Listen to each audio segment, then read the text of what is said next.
Bonjour les amis, alors je vais vous présenter aujourd'hui la ventilation double flux que je viens de finir pratiquement d'installer. Donc je vais vous montrer à quoi ça ressemble, je vais vous dire aussi combien ça m'a coûté au total.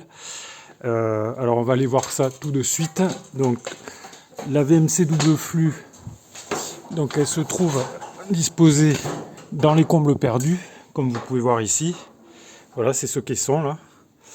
Et alors à partir de là, donc il va y avoir des entrées d'air frais donc, qui vont avoir lieu depuis donc, cette prise d'air ici, donc sur le toit avec une tuile à douille, voilà, qui récupère l'air frais. Et l'air vicié, il est extrait à partir par ce tuyau ici, qui va rejeter donc l'air vicié de l'autre côté là-bas, sur l'autre pan de la toiture. Il ne faut pas que l'air vicié et l'air frais, la prise d'air frais soient en conflit. En fait, il faut qu'elles soient éloignées au moins de 8 mètres. Et voilà, il ne faut pas que l'air vicié et l'air pur se mélangent, évidemment. Alors, vous voyez qu'ici, en fait, on a différents conduits, différentes gaines isolées qui vont partir dans l'ensemble de la maison. Ça part en étoile, vous voyez.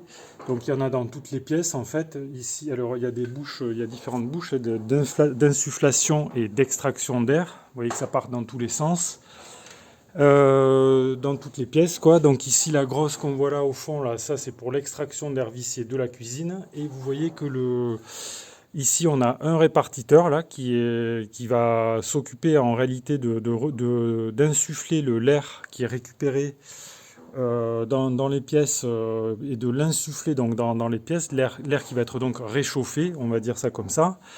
Et vous voyez que toutes les pièces sont desservies là, chambre 3, salle à manger, salon, chambre 1, chambre 2, etc. Et vous voyez que ça fait un ensemble quand même assez important de gaines qui partent dans tous les sens. C'est assez volumineux, on va dire. Le caisson lui-même, d'ailleurs, il est assez gros. Et d'ailleurs, c'est pour cette raison que si vous devez installer vous-même une VMC double flux chez vous, il est recommandé de l'installer plutôt dans un local isolé pour avoir moins de déperdition de chaleur. Parce que le caisson est isolé et les tubes et les tuyaux sont isolés, mais on est quand même en dehors, là, vous voyez, dans les combles, on est en dehors de l'espace chauffé. Par contre, vous voyez, le volume que ça prend, c'est considérable, ça prend une place énorme, et donc je ne regrette pas du tout de l'avoir installé là. De toute façon, je n'aurais pas pu l'installer, je pense, dans mon cellier, qui était vraiment trop petit. Donc si vous avez vous-même l'intention d'installer une VMC double flux chez vous, dans un espace chauffé, il va vous falloir peut-être prévoir un local assez grand pour caser cet appareil. Alors vous voyez que ici j'ai mes conduits qui isolés là, soit d'extraction, soit d'insufflation qui sortent au-dessus de chaque pièce. Par exemple ici j'ai le conduit qui va faire l'insufflation d'air dans le salon. Ici, vous voyez, c'est celui de la chambre 1, de la chambre 2.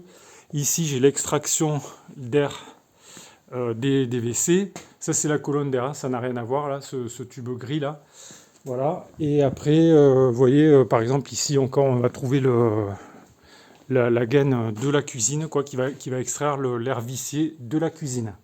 Et vous voyez, vu d'en dessous, ce que ça donne, ça fait quand même un sacré paquet de gaines et un volume assez important quand même. Voilà, et en ce qui concerne le prix, donc la VMC double flux en elle-même, je l'ai payé 570 €. Et en ce qui concerne toutes ces gaines isolées et non isolées, je les ai payées, je crois, environ 200 €.